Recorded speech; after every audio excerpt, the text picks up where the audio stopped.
जय हिंद दोस्तों, कैसे हैं आप सभी। उम्मीद करता हूँ आप सभी ठीक होंगे और अच्छे होंगे। तो सबसे पहले कल की क्लास के लिए मैं आपसे माफी मांगता हूँ क्योंकि कल मैंने अपनी क्लास बनाई थी, ठीक है, लेकिन उसकी आवाज रिकॉर्ड ही नहीं हुई। पूरी क्लास बन चुकी थी लेकिन आवाज शुरू से लेके एंड तक बिल्कुल नहीं आई थी, इसीलिए वो क्लास कल अपलोड नहीं हुई थी। तो आज कल वाली क्लास जो कल बनाई थी आज वही मुझे दोबारा बनानी पड़ रही है, ठीक है। तो प्रश्नावली 1.3 के उदाहरण करने हैं हमें, ठीक है। तो देखिए थोड़ी तबीयत सी खराब है, ठीक है। तो देखिए 5 6 7 इन 3 क्वेश्चन को ही करेंगे, ज्यादा क्वेश्चन नहीं करूंगा मैं आज की क्लास में, ठीक है। तो देखिए क्वेश्चन नंबर 5 क्या कह रहा है, 10/3, 7/8 और 1/7। वैसे तो इसके उदाहरण 6 उदाहरण है टोटल। अगर तबीयत सही होती तो मैं एक ही क्लास में पूरे कर देता, ठीक है, क्योंकि ज्यादा बड़ी क्लास भी नहीं बनती। लेकिन फिर भी मैं क्लास बना रहा हूँ इसीलिए क्योंकि क्लास मुझे डेली बनानी है, क्योंकि अगर एक दिन गैप हो जाता है तो मेरा काफी दिन तक गैप हो जाता है, ठीक है। क्योंकि मेरे पे काम आते जाते हैं कुछ ना कुछ, तो उसकी वजह से, ठीक है। तो देखिए 10/3, 7/8 और 1/7 दशमलव प्रसार निकालना है बच्चों। तो ये जो 10/3 दी हुई है, 7/8 दी हुई है और 1/7, बच्चों आपको इसे पॉइंटों में निकालना है। किसमें? पॉइंटों में। तो हमें एक एक का भाग देना है और प्रत्येक का आंसर पॉइंटों में बताना है, ठीक है। हवाई थोड़ी कम निकलेगी आज, ठीक है, तो उसके लिए माफी चाहता हूँ पहले से ही, एडजस्ट करना थोड़ा। 3 का भाग 10 में देना है, 8 का भाग 7 में देना है, 7 का भाग 1 में देना है। प्रत्येक का भाग देना है और निकालना है आंसर, ठीक है। पॉइंटों में निकालना है, ठीक है, क्योंकि दशमलव प्रसार का ही मतलब पॉइंट है। तो पहला देता हूं मैं 3 का भाग 10 में। तो देखिए 3 तिया 9, एक बच्चा बच्चों, पॉइंट लगा लिया, जीरो बना लिया। 3 तिया सॉरी 9, बचा कितना? एक। पॉइंट लग रहा है बच्चों, जीरो बना लिया। 3 तिया 9, एक। पॉइंट लग रहा है, जीरो बना लिया। 3 तिया 9। तो आपने देखा बच्चों ये 3 3 3 आते जा रहा है और एक बचते जा रहा है। आपने देखा कि 3 3 3 आते जा रहा है और एक एक एक एक बचते जा रहा है। तो क्या आप ये नहीं कह सकते कि पॉइंट के बाद जो 3 पॉइंट, 3 3 3 3 यही बार बार आएगा बच्चों? तो यही आएगा ना। तो ये हो गया आपका 10/3 का आंसर। उम्मीद करता हूं क्लास 9th का मैथ है, भाग देना आप जानते होंगे, ठीक है। भाग देना आप जानते होंगे। अब बच्चों 8 का भाग 7 में देना है। इस 8 का भाग बच्चों 7 में देना है। तो देखिए 8 से छोटा है 7 तो पॉइंट लगाएंगे और जीरो बना लेंगे। आटू आटू 64, ठीक है। 64 बचा कितना बच्चों? 6। पॉइंट लग रहा है बच्चों, जीरो बना लिया। 7 8 56, बचा कितना बच्चों? 4। पॉइंट लग रहा है, जीरो बना लिया। 7 8 पंजे 45, ठीक है। तो जीरो आ गया रिमाइंडर, यहां तो आगे बढ़ेगा ही नहीं, तो इसका आंसर क्या है बच्चों? 0.875, ठीक है। अब तीसरा वाला इस यहां देता हूं मैं, ठीक है। इस 7 का भाग बच्चों में 1 में देना है। किसमें? 1 में। उम्मीद करता हूँ ये आपको समझ आया होगा। इसे मैं रफ कर देता हूँ, ठीक है, उसके बाद दूंगा। इसे नोट कर लीजिए, फिर वैसे रफ करता हूँ। स्क्रीन शॉट लिया करो, ठीक है। 7 का भाग बच्चों में 1 में देना है। तो एक छोटा है तो हमें पॉइंट लगाना है और जीरो बनाना। 7 एकड़ 7, बचा कितना बच्चों? 3। पॉइंट लग रहा है, जीरो बढ़ेगा। 7 चौक 28, कितना बचा बच्चों? 2। पॉइंट लग रहा है, जीरो बढ़ेगा, ठीक है ना। 7 दूनी 14, बचा कितना बच्चों? 6। पॉइंट लग रहा है, जीरो बढ़ेगा। 7 8 56, कितना बचा बच्चों? 4, सॉरी 4 बचा। पॉइंट लग रहा है, जीरो बढ़ेगा, ठीक है। 7 पंजे 35 कितना बचा बच्चों 5 पॉइंट लग रहा है 0 बढ़ेगा 7 7 49 बचा कितना बच्चों 1 ठीक है 1 पॉइंट लग रहा है 0 बढ़ेगा।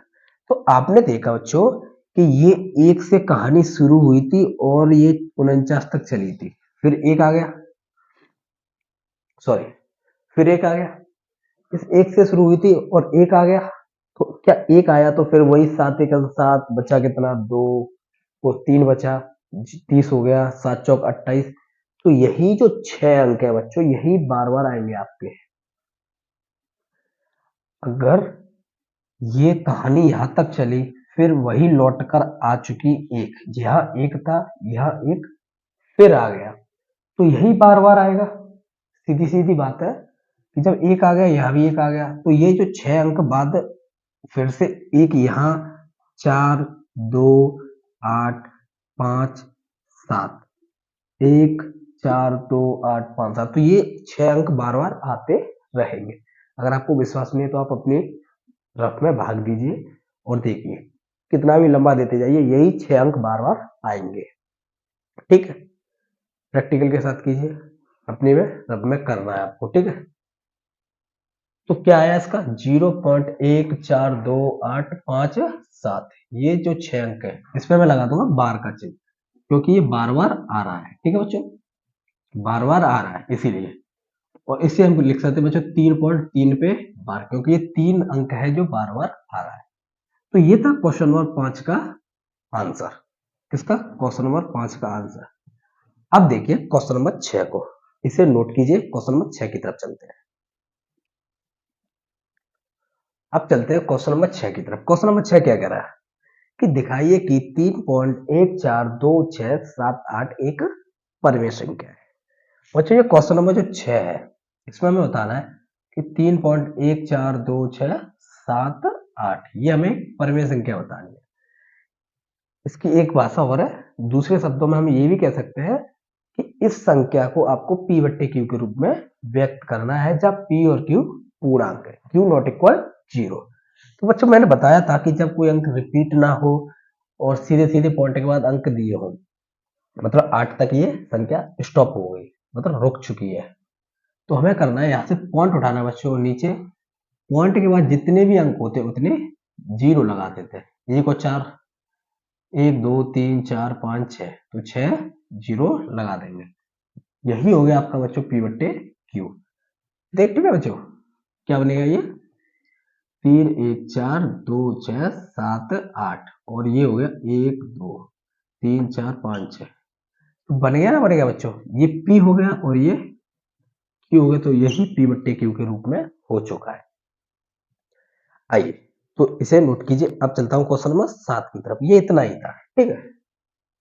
क्वेश्चन नंबर 7 की तरफ चलते हैं। थोड़ी तबीयत खराब है बच्चों, उसकी वजह से थोड़ी आवाज कम है। क्वेश्चन नंबर 7 क्या कह रहा है, दिखाइए कि 0.3333 डॉट डॉट डॉट 0.3 पे बार को p बट्टे क्यू के रूप में व्यक्त किया जा सकता है या नहीं। ऐसे क्वेश्चन मैं काफी करा चुका हूं, ठीक है। देखिए फिर भी बताता हूं। तो सबसे पहले हमें क्या करना है, फिर मानना है हमें इसे पूरे को हम x बराबर मान लेते हैं, x बराबर 0.3333 डॉट डॉट डॉट डॉट, ठीक है। बच्चों ये दिया हो ना दो, ये वाला आपको अगर नहीं दिया फिर भी आपको ये मानना है, क्योंकि ये जो 3 है वो बार बार आ रहा है। सबसे पहला काम हमें समीकरण 1 मानना है। उसके बाद दूसरे स्टेप में करते हैं 10 की पावर 8।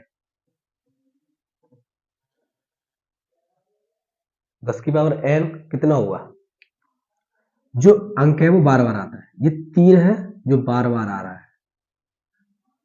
तो 10 की पावर 1 एक अंक है ना जो बार बार आ रहा है, 10 की पावर 1, 10 की पावर 1 कितना हो गया 10, ठीक है।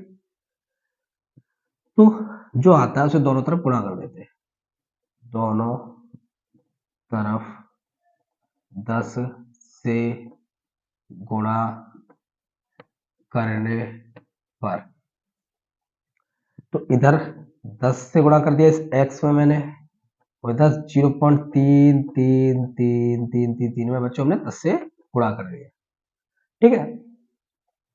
10 एकम 10x, कितने जीरो बच्चों, एक जीरो है तो पॉइंट एक अंक पीछे जाएगा, कहाँ गए यहाँ, तो 3.3333, ये हो गया बच्चों आपका, ठीक है। तो जो ये गुणा करने के बाद आता है उसे हम समीकरण 2 नाम दे देते हैं। उसके बाद एक काम करते हैं, समीकरण 2 में से बच्चों एक को घटा देते हैं, तो समीकरण 2 में से एक को घटाने पर, ठीक है बच्चों। समीकरण 2 क्या है, 10x, यहां समीकरण 1 x, ठीक, इधर का इधर माइनस करना है, उधर का उधर माइनस करना है। इधर क्या है बच्चों, 3.3333, यही तो है बच्चों ये, और इधर ये बच्चों 3.333, और ठीक है ये 3 3 3 हो गया, इधर क्या है 0.3333, ये हो गया। अब देखिए इस 10x में से एक x गया तो क्या बचा 9x, ये पॉइंट के बाद जितने भी अंक है, पॉइंट के बाद यहाँ 3 3 3 3 है, ठीक है 3.33, और यहाँ 0.3333, आप देख रहे होंगे जीरो बचा, जीरो बचा, जीरो जीरो, तीन में से जीरो है इतना, पॉइंट लगा के देखिए बच्चों, पॉइंट के बाद जितने भी अंक सेम होते हैं वो हमेशा जीरो देते हैं, तो आप इसे बार बार ना करके ध्यान रखना, सिर्फ आगे वाला घटा देना, 3 में से गया जीरो, 3 बचा, एक्स बराबर क्या हो गया बच्चों 3/9, 3/9, ये हो गया आपका आंसर। चाहे तो आप इसे बच्चों काट सकते हैं, 3 एकम 3, 3 त्रिका 9, तो क्या हो गया बच्चों 1/3, चाहे आप इसे आंसर दे सकते हैं। तो ये था क्वेश्चन नंबर 7 का आंसर, आसान, ठीक है, ज्यादा बड़ा नहीं है, छोटा सा है, दूसरी या तीसरी बार करा रहा हूँ, ठीक है। तो आज के लिए इतना ही काफी, बाय बाय, टेक केयर, अच्छे से रहिए, अच्छे से पढ़िए, और हाँ अगर वीडियो समझ में आए तो चैनल को सब्सक्राइब कीजिए और अपने दोस्तों में शेयर कीजिए। जय हिंद दोस्तों।